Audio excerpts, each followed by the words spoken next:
pleasure today to introduce you to the audience, all my customers, my friends, they've been there. So I have Johnson Wilson today, and I have a couple of 3 questions I have to ask for him because I know the time is short, but I have to give you the welcome to my show. Honored to be here. First of all, let me do it shortly because I know the time is running fast. And the first question I will ask you, what role does God play on your life? I wouldn't say a role. I think my life is centered around him. So basically, he's everything that I need. He's the reason I exist. He's the foundation for everything that I do. As far as his role, or are you saying like my mission? Yes. Yeah, well, my mission is for the Cave of Adullam is to teach, train, and transform uninitiated boys into comprehensive men who are physically conscious, mentally astute, and spiritually strong enough to navigate through the pressures of this world without succumbing to their negative emotions. And so he empowers me to do that. It's challenging at times. Yeah. But again, I wish I would have had it. So I live from what I longed for and not what I lack, and I give the boys what I've always wanted. Okay. But what exactly do you want? What I want? Yeah, what you want. I haven't even entertained that in a while. Yeah. When you're a servant, especially a community servant, you're used to just giving. But I would say what I want personally is what you asked me. Yes. I would love to have a period in my life where I don't have to do anything. Yeah. You see what I'm saying? Where That's beautiful. where I won't feel convicted that I'm not doing what God wants me to do. Where he says, this is your time to just do nothing and be.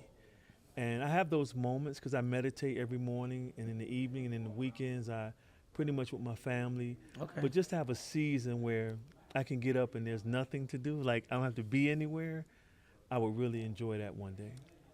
One of your book you say, a big man don't cry. What you mean with that? Well, I never said that. That's what the culture says. The culture say? So the culture, when we grew up, I don't Yeah. know about you, but in my community, the gold standard was the hyper-masculine male. Basically, Yeah. the toughest, the strongest. You couldn't cry. You couldn't show that you were weak or you get ran down, okay? Yeah. And so big boys don't cry is a misleading mantra or a saying that men or boys who are big or growing up into men shouldn't cry. Yeah. Unfortunately, that created a generation of emotionally repressed men who can't express themselves in a way outside of showing anger and resentment and hitting things like I used to do. Yeah. When I would get hurt. Instead of expressing that I had been hurt by my wife's words, I said, boom, why hit the table? Boom, why are you disrespecting me? My father told me, don't cry, that's for punks. Or, what's the new version is man up. Yeah. So you could be down about something, man up, bro, man up. You have to hold it yourself. Yeah. Don't And show it to so the people. The whole saying came from the cowboy era. When you would fall off your horse, they would say, man up. It's basically get up. It didn't mean, that you have to push through a certain type of traumatic experience. Like you would never tell a man up and his mother just died. But we act like it is just this code that we need to say to each other so that we don't have to, our brothers can't really express that they're feeling weak or vulnerable right now. I mean, we die by suicide 3 times as likely as women. Wow. And many psychotherapists believe that it's because we don't express what's going on inside. So my new book, Battle Cry, the subtitle is Waging and Winning the War Within. And unfortunately, as men, we run from that internal battle. So we hide that with the way we look, the dressing, the partying, etc. But we never take the time to really deal with what's causing the anger, the unresolved anger, what's causing the lack of patience with our children, what's causing us to use profanity when if we just think the situation through, we can just articulate how we're really feeling without offending someone. Yes. So that's what's important. So I know you've been a mentor for many, but who is your mentor? Who was my mentor? Yes. Had many. One man couldn't take that credit. It's many men God used to shape who I am as a man.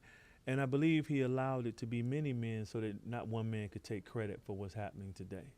So God is real stingy with me.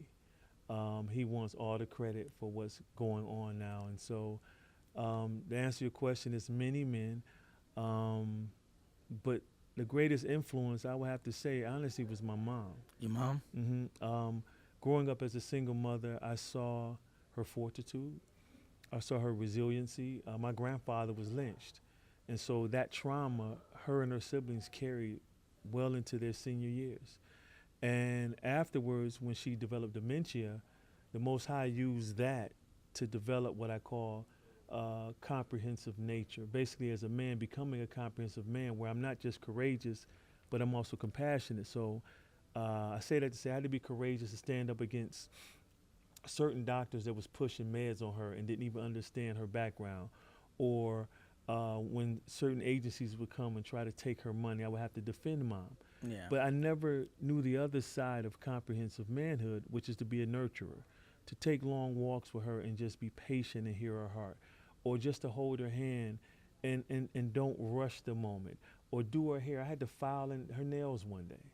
And so she trained me into the man I am today. God used that time in her life to really shape me into a comprehensive man, a man that can be anything and everything I have to be at any given moment. Instead of just only being masculine, I can be masculine, but I can also be a nurturer, caring. And I really don't really use the words masculine and feminine. I only use it so people understand. But those titles, those names were made up. Really, all of us, all the emotions, you can't categorize them. So if I'm a nurturer, that means I'm feminine? No. When Kobe Bryant died, what hashtag went viral? Was it great basketball player or Mamba? No, the hashtag that went viral was girl dad. Why? Because men saw him taking pictures with his daughters, and then they did the same thing because they also had a nurturing side. Did that mean they were feminine? No. It just meant they were nurturers. And so once we get out of all these titles and start operating in humanity instead of femininity and masculinity, that's when we'll all become whole. How do you want to be remembered of day or tomorrow? I never really thought about that. I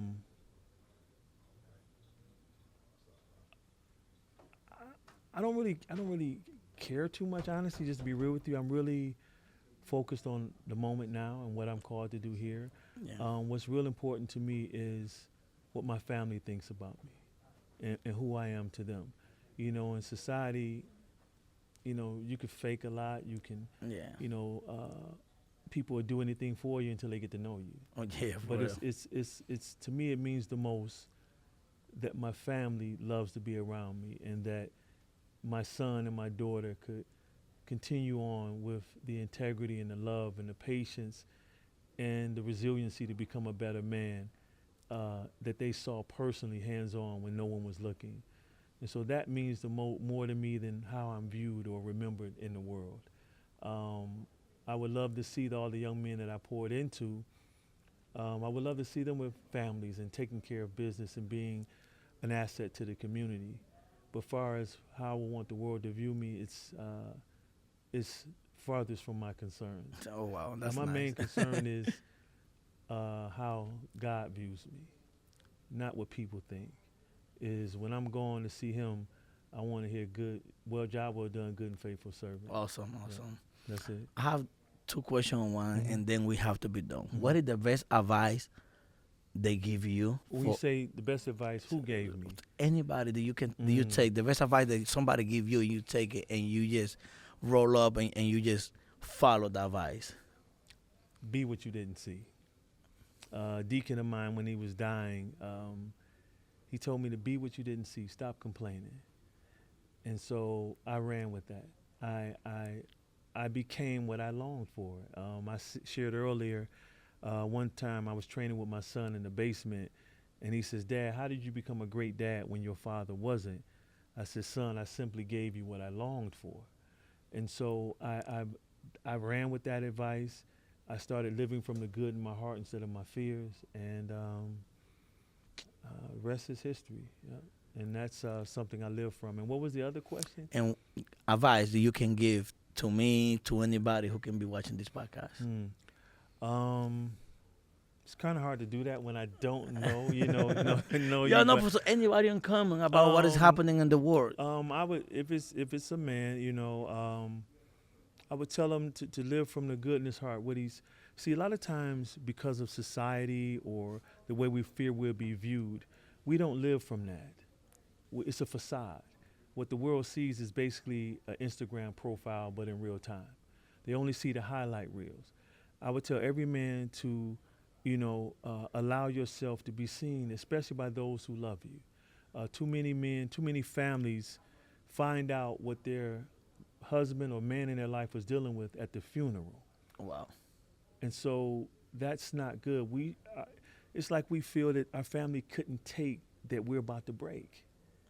They rather know that we're about to break than to bury us. And that's all I would say, man. Find people you can trust.